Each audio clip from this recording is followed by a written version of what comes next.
नई पार्टी है बीजेपी, किस तरह से मुकाम हासिल करेंगे? पार्टी नई है, लेकिन पार्टी में जो माहौल देखने को मिल रहा है, जो उत्साह लोगों में दिख रहा है, मुझे नहीं लगता कि इसके अंदर विधानसभा के चुनाव में नागौर के अंदर कोई परेशानी होने वाली है। बाहर वसुंधरा राजे को साइडलाइन किया जा रहा है, तो क्या वाकई में साइडलाइन किया जा रहा है? कोई नया फेस हो सकता है क्या इस बार? सेकंड जब लिस्ट आई है तो सब लोगों के वो भी जो मन में एक भावना थी कि भाई किसी को साइडलाइन कर रहे हैं, वो भी अब कह रहे हैं नहीं नहीं ऐसा नहीं हुआ है। हनुमान बेनीवाल जी कहते हैं कि जमीनी नेता नहीं है। राजनीतिक घालमेल उसका कारण था, इस बात का नहीं कि हम जमीनी जुड़ाव नहीं है। हनुमान बेनीवाल जी अपनी तरफ से मतलब आरोप लगा सकते हैं। हनुमान बेनीवाल जी भी अपनी आरएलपी पार्टी के 28 अक्टूबर के आसपास है जो लिस्ट आ जाएगी, किस प्रकार से की चुनौती रहेगी? लिस्ट बनाना, 200 आदमियों को कैंडिडेट्स ढूंढ पाना ही उनके लिए बड़ी मुश्किल होगी, कि उन्होंने हमेशा घालमेल की राजनीति करी। जो करेंगे उस हिसाब से बीजेपी तैयार है। अशोक गहलोत और सचिन पायलट खुद कह रहे हैं कि हमारे बीच में इतनी मोहब्बत है कि अब आप खुद ही जान लीजिए। जग जाहिर है कि भाई सिचुएशन किस तरीके की है कांग्रेस पार्टी में। कांग्रेस अभी तक सिर्फ 32-33 नाम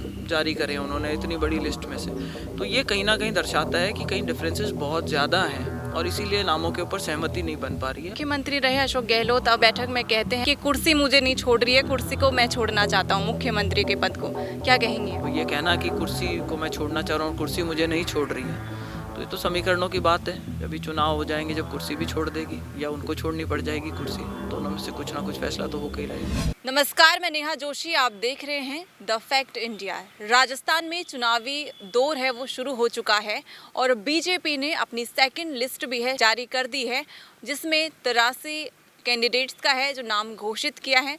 ज्योति मिर्धा का उसमें नाम शामिल है, जो हाल ही में कांग्रेस से बीजेपी पार्टी इन्होंने ज्वाइन करी है। नागौर से आप कैंडिडेट हैं, किस प्रकार के इस बार चुनौतियां हैं और तैयारियां, क्योंकि शुरुआत है, नई पार्टी है बीजेपी, किस तरह से मुकाम हासिल करेंगे?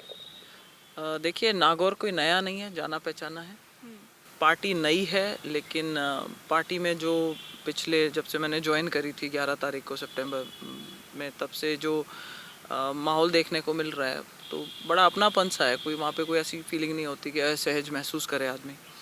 और जो टिकट डिक्लेयर होने के बाद से कल से जो लगातार टेलीफोन कॉल्स आ रहे हैं और जो लोगों के बधाई के फ़ोन आ रहे हैं और जो उत्साह लोगों में दिख रहा है, मुझे नहीं लगता कि इसके अंदर विधानसभा के चुनाव में नागौर के अंदर कोई परेशानी होने वाली है। जी बिल्कुल, वापसी काफ़ी समय बाद है जो हनुमान बेनीवाल जी कहते हैं कि उन्हें तो ऐसी आदत नहीं है, ज़मीनी नेता नहीं है। तो ये क्या है ज़मीनी जुड़ाव? क्योंकि नेता होने का मतलब तो ज़मीनी जुड़ाव ही है। तो किस प्रकार से इस बार स्ट्रेटजी रहेगी और चुनौतियाँ क्या किस प्रकार रहेंगी? देखिए, एमपी का जो चुनाव होता था, जो मैंने लड़ा था, तो मेरा ख्याल सांसद रहते हुए नागौर में जिस सांसद की हर एक पंचायत के अंदर प्रेजेंस थी, और अगर आप कहीं जाकर के अगर पूछेंगे तो मैं ऐसा पहला सांसद था नागौर का जिसने एक एक पंचायत में जाके, और जो मेरे एमपी लैड का जो फंड हुआ करता था वो मैंने एक एक पंचायत में जाकर के लोगों के सामने गांव गट्टे के अंदर बैठ करके उनसे डिस्कस करके उनको दिया था। उसके बाद में जो परिस्थितियां बनी थी वो किसी से छुपी हुई नहीं थी, कि हनुमान बेनीवाल जी अपनी तरफ से मतलब आरोप लगा सकते हैं, लेकिन जो घालमेल वो कांग्रेस के साथ में कर रहे थे। जब तक पीछे बाई इलेक्शन हुआ था जिसके अंदर नारायण बेनीवाल ने हरेंद्र मिर्धा जी के सामने चुनाव लड़ा था, उस समय से लेकर के और उसके बाद वाले पूरे प्रकरण के अंदर सचिन पायलट जी की जो कांग्रेस की सरकार जो लड़खड़ाई थी बीच में, उस समय हनुमान बेनीवाल जी पूरी तरह से अशोक गहलोत जी के संपर्क में आ गए थे और उन्होंने आश्वासन दे दिया था कि मेरे 3 जो विधायक हैं वो ज़रूरत पड़ेगी तो आप लोगों की मदद करेंगे। उसके चलते नागौर में परिस्थितियां कुछ ऐसी थी कि कांग्रेस की सरकार होते हुए भी कांग्रेसियों के काम नहीं हो रहे थे। तो इसमें कोई दो राय नहीं है कि कांग्रेस की नेताओं की और कार्यकर्ताओं की सबकी अनदेखी हुई थी, और वही एक कारण था कि मेरा जो खुद का रुझान था वो पॉलिटिक्स की तरफ से, ये बात ठीक है कि मायूसी थी उसके अंदर, वो उसमें कोई दो राय नहीं है और हम उसको बोलते हैं, इसको एक्सेप्ट करते हैं। लेकिन उसके जो कारण थे वो राजनीतिक घालमेल उसका कारण था, इस बात का नहीं कि हम ज़मीनी जुड़ाव नहीं है। मेरे 4 पुश्तें राजनीति में रही हैं और नागौर की जनता ने पूरा सहयोग रखा है, और अगर मुझे कोई जिम्मेदारी मिलती है और अगर वापस हम पार्टी की तरफ से जब जिम्मेदारी दी है और अब चुनाव होएंगे, चुनाव लड़ेंगे, मजबूती से चुनाव लड़ेंगे, जीत करके आएंगे, और जो लोगों के काम है, बीजेपी की सरकार आएगी, खूब सारे काम करवाएंगे लोग। तो ज्योति जी, इस बार विधायक के प्रत्याशी हैं आप, किस प्रकार से मतलब विकास को किस ओर ले जाएंगे? कुछ स्ट्रेटजी रही होंगी आपकी कि कुछ कमियां आपने महसूस करी होंगी नागौर में, क्या कुछ कमियां हैं और किस प्रकार से उनको संवारेंगे आप? देखिए, मेरा पहले से ये रहा है, अगर आप मेरा रिकॉर्ड उठा के देखेंगे एज एन एमपी, तो उसमें आपको दिखेगा कि जब सरपंचों के ऊपर पूरे राजस्थान के जो सरपंच थे वो मेरे साथ मेरे को ऐसा लगता था कि ग्रामीण विकास जो बहुत इम्पॉर्टेंट एक मुद्दा है, और उस टाइम पे नरेगा की जो योजना थी उसमें एक नई टेंडर प्रणाली निकाली थी, तो पूरे राजस्थान के जो सरपंच थे वो उस चीज़ से नाराज़ थे और वो समझा नहीं पा रहे थे।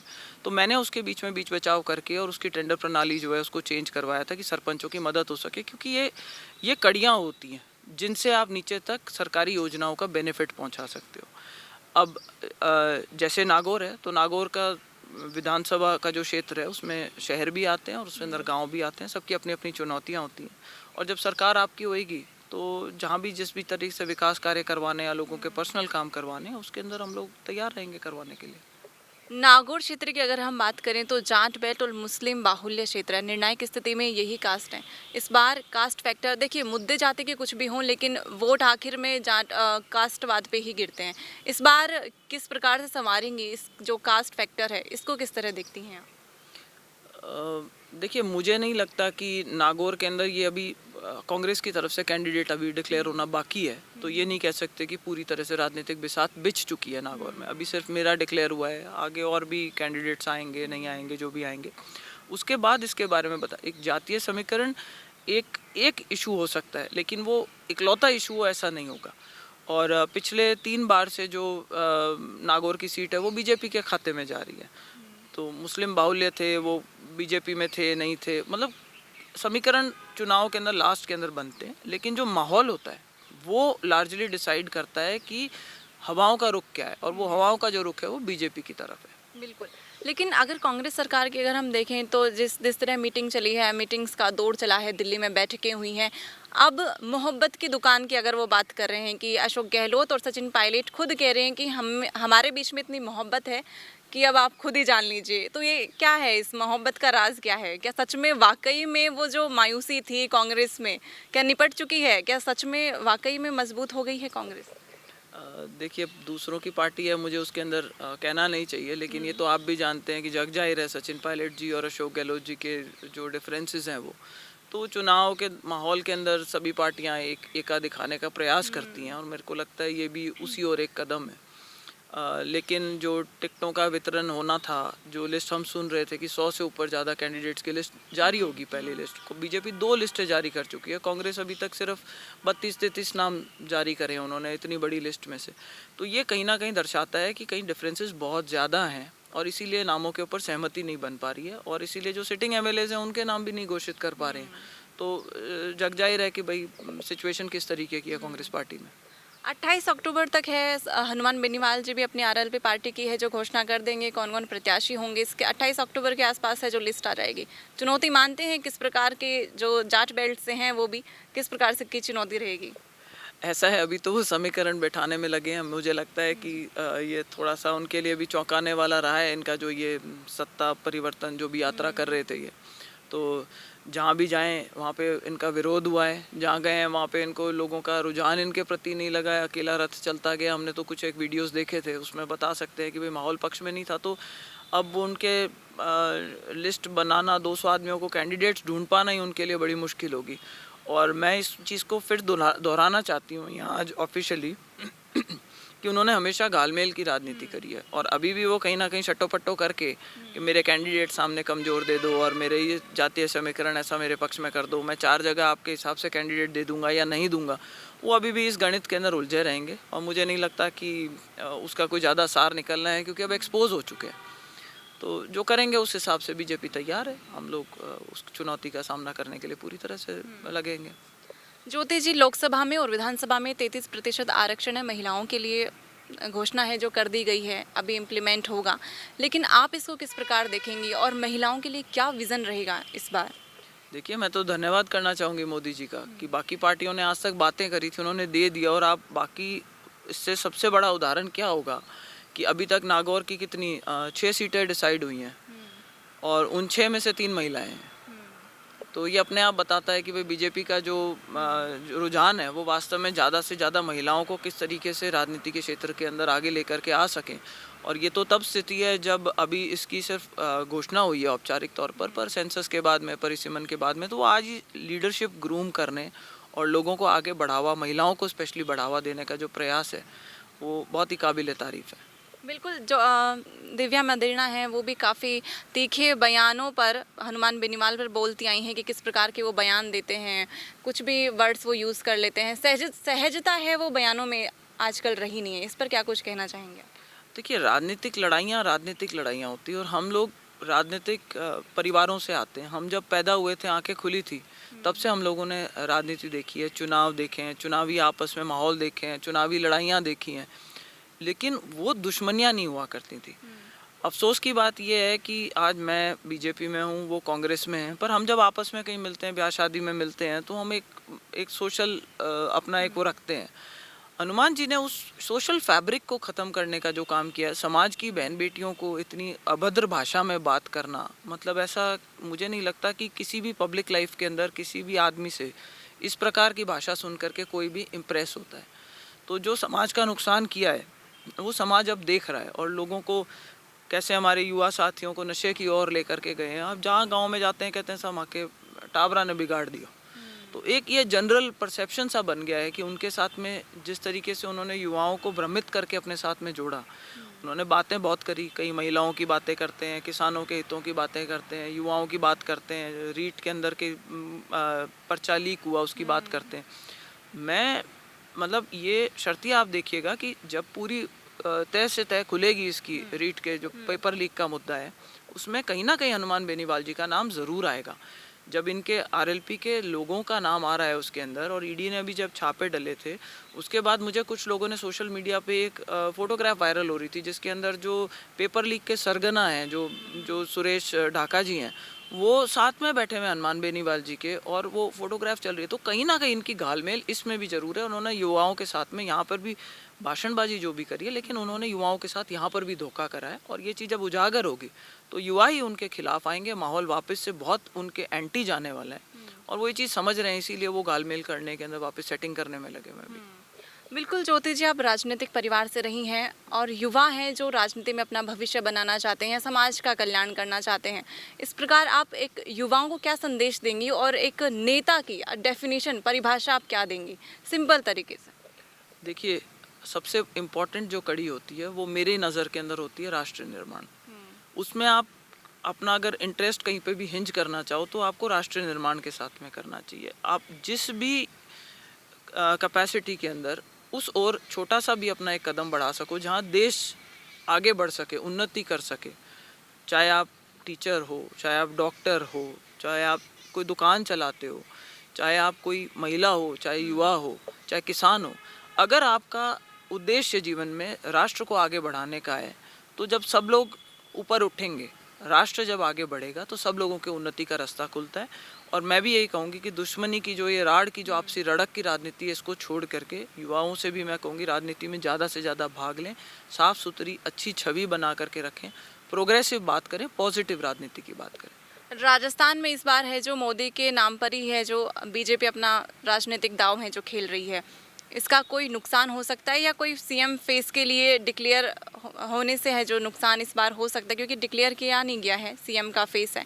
राजनीतिक मुद्दे गलियारों में यही हवाएं उड़ रही हैं कि जो सामयिक जो होता है कि स्थानीय फेस नहीं है, लोकल लीडरशिप नहीं है बीजेपी के पास। इस पर क्या कुछ कहना है?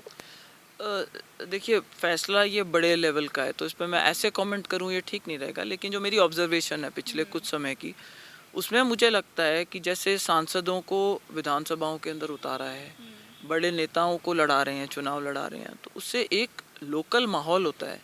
तो चाहे सीएम का फेस घोषित ना किया हो, जो कि बीजेपी कई आप स्टेट्स के अंदर देखेंगे, ऐसा पहला एग्जाम्पल नहीं है कि राजस्थान में घोषित नहीं किया है कि मुख्यमंत्री का चेहरा कौन होगा, लेकिन लोकल लीडरशिप जो है उसको पूरी प्राथमिकता दी गई है। तो जगह जगह आप देखेंगे तो जो माहौल है वो कैसे क्रिएट होता है, जब आप लोकली बड़े नेताओं को खड़ा करते हैं चुनाव के अंदर, तो भाई विधानसभा क्षेत्र में, विधानसभा के आसपास के क्षेत्रों में, जिले के अंदर, तो उस चीज़ की आपको कहीं कमी नहीं दिखेगी। और मुझे ऐसा लगता है यही कारण है। और बीजेपी एक कार्डर बेस्ड पार्टी है, बहुत स्ट्रॉन्ग कार्डर है, उनके पीछे संगठन बहुत मजबूत है। तो ये हमेशा से उनकी एक स्ट्रेंथ रही है कि भाई कमल के फूल का अगर चुनाव चिन्ह होगा तो वो उसको ये एक उद्देश्य मान करके उसको जिताने की बात करते हैं। और फिर जैसा जब विधानसभा के अंदर जब विधायक जीत करके आएंगे उसके बाद में मुख्यमंत्री कौन होना चाहिए वो फैसला सेंट्रल लीडरशिप कर सकती है। बिल्कुल, राजनीतिक गलियारों में ये भी चर्चा है कि इस बार वसुंधरा राजे को साइडलाइन किया जा रहा है, उनके समर्थकों के टिकट काटे जा रहे हैं, लेकिन सेकंड लिस्ट आने के बाद ये साफ जाहिर हो गया है कि जो उनके जो समर्थक हैं उनके जो टिकट्स हैं वो वितरण बहुत ही सहेजे गए हैं बीजेपी ने। तो क्या वाकई में साइडलाइन किया जा रहा है, कोई नया फेस हो सकता है क्या इस बार, कुछ ऐसी योजनाएं? देखिए ये आकलन इस स्टेज पे लगाना तो गलत होगा, लेकिन ये पहली लिस्ट आने के बाद में जिस तरीके के वो आए थे कि भाई किसी को साइडलाइन करा जा रहा है सीनियर लीडर को और नहीं करा जा रहा है, तो वो पहली लिस्ट बड़ी टैक्टफुली निकाली थी। बीजेपी की बहुत अच्छी स्ट्रैटेजी अब समझ में आती है कि वो सीटें थी जिन पर बीजेपी चुनाव हार चुकी थी, तो उनमें से उनको सिर्फ गेन करने के लिए जगह बची थी। तो उस अगर दृष्टि से देखें तो वो बहुत अच्छा फैसला था। सेकंड जब लिस्ट आई है तो सब लोगों के वो भी जो मन में एक भावना थी कि भाई किसी को साइडलाइन कर रहे हैं, वो भी अब कह रहे हैं नहीं नहीं ऐसा नहीं हुआ है। जिस भी एरिया के अंदर जो सर्वेस के हिसाब से जो सबसे भारी नेता सामने आ रहे थे, ऑब्वियसली कुछ जगहों पर एक से ज़्यादा उम्मीदवार होते हैं और वो भाई जब तक टिकट के लिए लड़ाई लड़ रहे हैं तो ये तो एक प्रतिस्पर्धा होती है। लेकिन फिर से मैं कहना चाहूँगी कि डिसिप्लिन्ड पार्टी है, तो अभी भी जब नागौर से भी जो टिकट लेना चाह रहे थे उन लोगों के मेरे पास चला के फ़ोन आ रहे हैं और कह रहे हैं कि सब टिकट तक तो हम थे, लेकिन अब आपको पार्टी ने खड़ा किया, हम तन मन धन से आपके साथ में चुनाव में लगेंगे। तो ये एक आम भावना और ये सभी जगह होएगी। जो ओरिजिनल बीजेपी के लोग हैं वो पार्टी की लाइन टो करते हैं और पार्टी भी बहुत उनकी रिस्पेक्ट करती है कि किसको टिकट दिया जाए, इनकी भावनाओं को ध्यान में रखते हुए दिया जाता है। कई बार एक दो जगह ऐसा होता है कि भाई कहीं ना कहीं कोई भेदभाव आ जाते हैं और वो उजागर हो जाते हैं पब्लिक में, तो उनको भी सेटल करने की कोशिश करती है पार्टी। 3 बार मुख्यमंत्री रहे अशोक गहलोत, अब मीटिंग में बैठक में कहते हैं प्रेस कॉन्फ्रेंस में कि कुर्सी मुझे नहीं छोड़ रही है, कुर्सी को मैं छोड़ना चाहता हूँ, मुख्यमंत्री के पद को। क्या कहेंगी आप? देखिए ये तो सभी को मालूम है कि जो पिछली बार ऐसा एक प्रकरण हमारे सामने आया था जहाँ राष्ट्रीय अध्यक्ष बनने की बात चल रही थी और उस टाइम पर जिस तरीके के घटनाक्रम रहा था वो सबसे जग जाहिर है। और अगर आज वो कुर्सी छोड़ते हैं तो मुझे नहीं लगता कि 10 टिकट्स तो कम से कम मिल ही जाएंगे उनको। तो ये कहना कि कुर्सी को मैं छोड़ना चाह रहा हूँ और कुर्सी मुझे नहीं छोड़ रही है, तो ये तो समीकरणों की बात है। जब भी चुनाव हो जाएंगे, जब कुर्सी भी छोड़ देगी या उनको छोड़नी पड़ जाएगी कुर्सी, दोनों में से कुछ ना कुछ फैसला तो होकर ही रहेगा। जी बिल्कुल, ये थी हमारे साथ ज्योति मिर्धा जी, जिनको प्रत्याशी बीजेपी ने नागौर में उतारा है और किस प्रकार से बीजेपी का क्या कमल खिलेगा। 3 दिसंबर को परिणाम आने हैं और राज तिलक किसका होगा ये देखना बाकी है। देखते रहें द फैक्ट इंडिया। मैं नेहा जोशी।